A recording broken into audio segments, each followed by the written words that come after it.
Kembali lagi di ASN Analisa Sepak Bola Netral. Kali ini kita akan membahas sepak bola dalam negeri. 2, 1, 3, 2,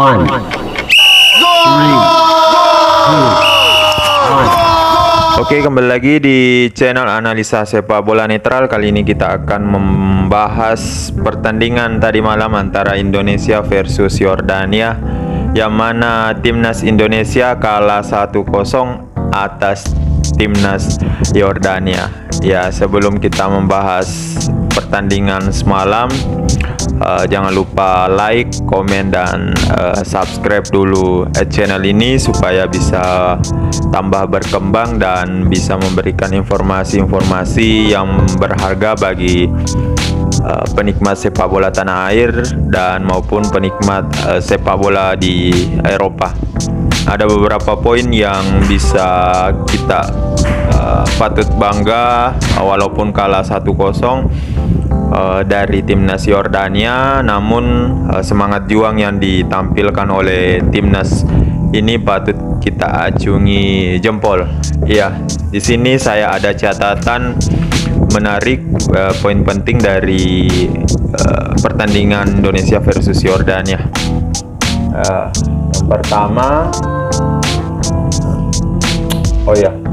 kali ini saya ditemani oleh teh hangat bersantai pada hari Minggu ini.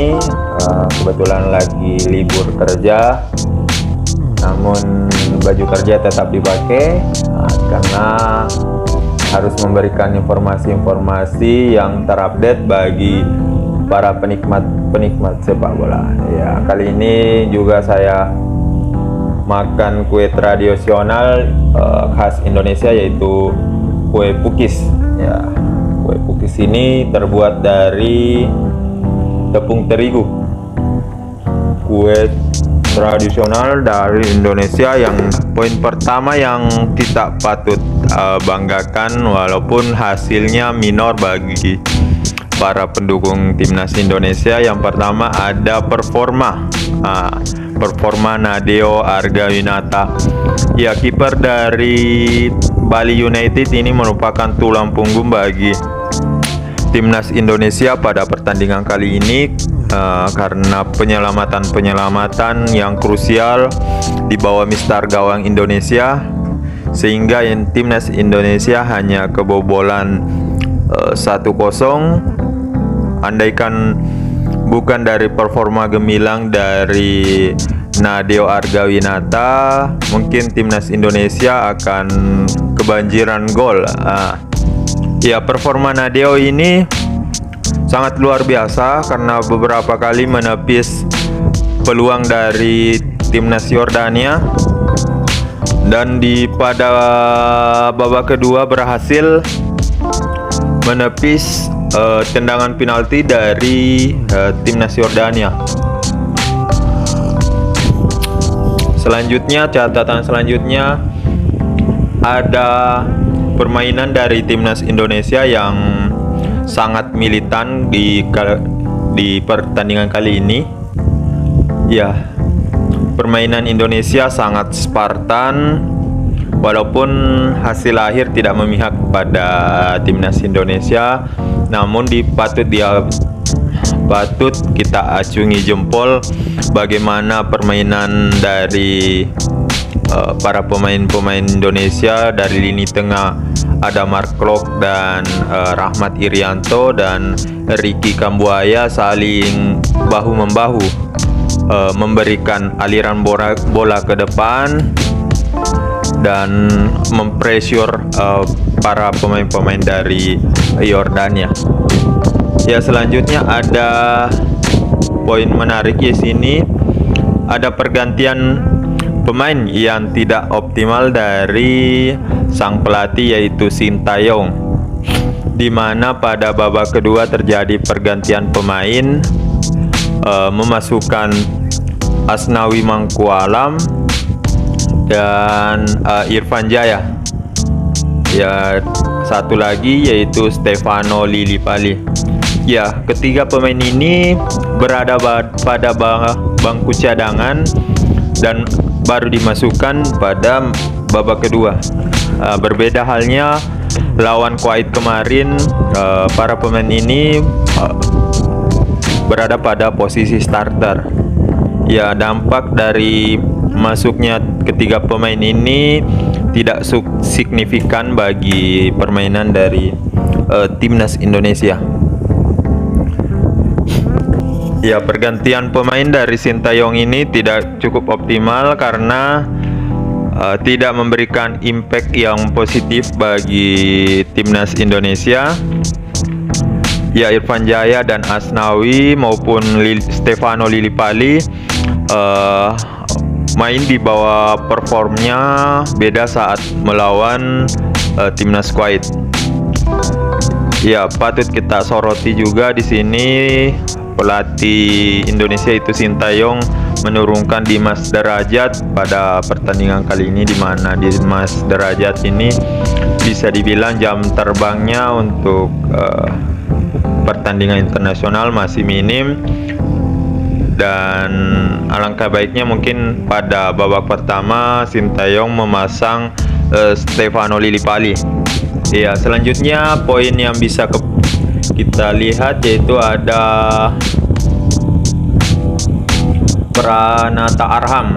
Ya, bek kiri dari timnas Indonesia ini merupakan salah satu senjata bagi timnas Indonesia di beberapa pertandingan karena efisiensi dari lemparan ke dalam.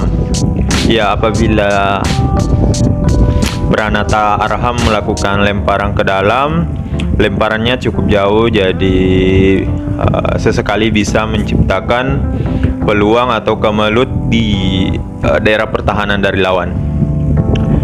Ya, dan di babak kedua Indonesia tetap melancarkan serangan untuk mendapatkan gol penyeimbang, namun sampai akhir pertandingan skor tidak berubah, tetap kemenangan dari timnas Yordania.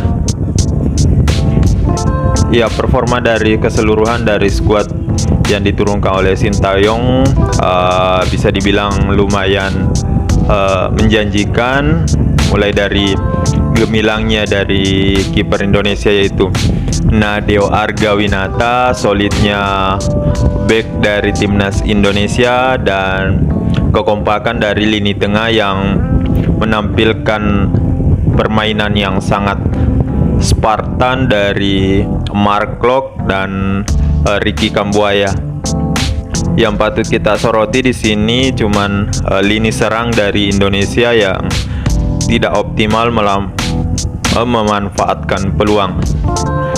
Ya, perlunya ada regenerasi di sektor penyerang dari timnas Indonesia ini, melahirkan striker-striker yang tajam. Terakhir kali Indonesia mempunyai striker tajam ada pada diri Bambang Pamungkas dan pemain naturalisasi yaitu Christian Gonzalez. Ya, semenjak itu tak ada lagi pemain dari Indonesia di posisi striker yang bisa dibilang optimal di depan gawang. Ya, dengan kekalahan ini Indonesia berada di posisi ketiga. Di posisi pertama ada Yordania dengan 2 kemenangan dengan 6 poin.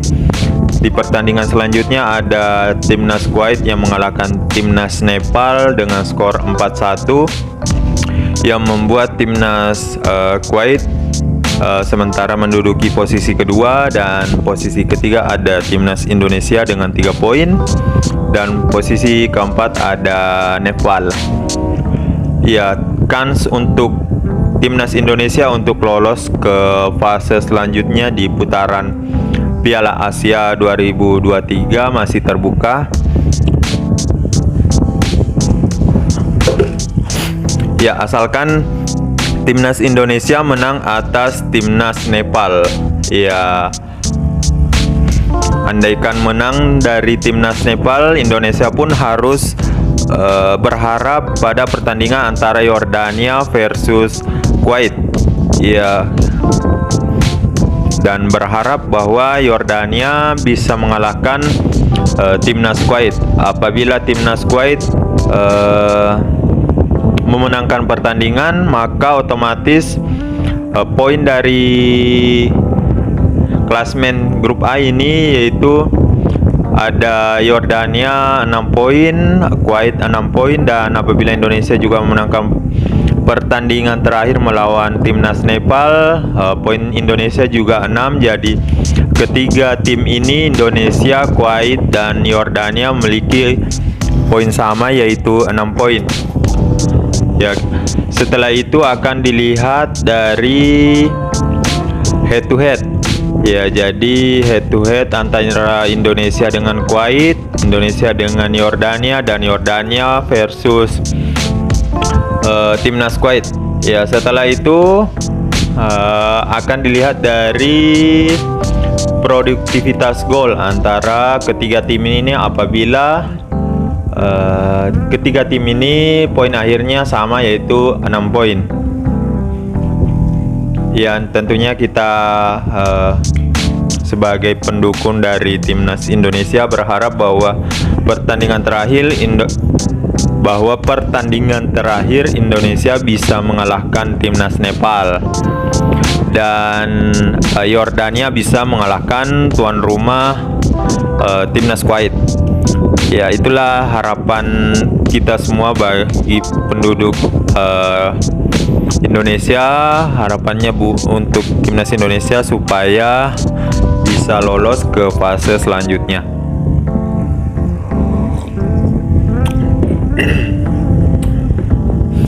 Oke, selanjutnya ada performa dari performa dari pemain naturalisasi Indonesia berkebangsaan Belanda yaitu Mark Klok. Ya, Mark Klok ini menjadi jantung permainan bagi timnas Indonesia karena berposisi sebagai gelandang.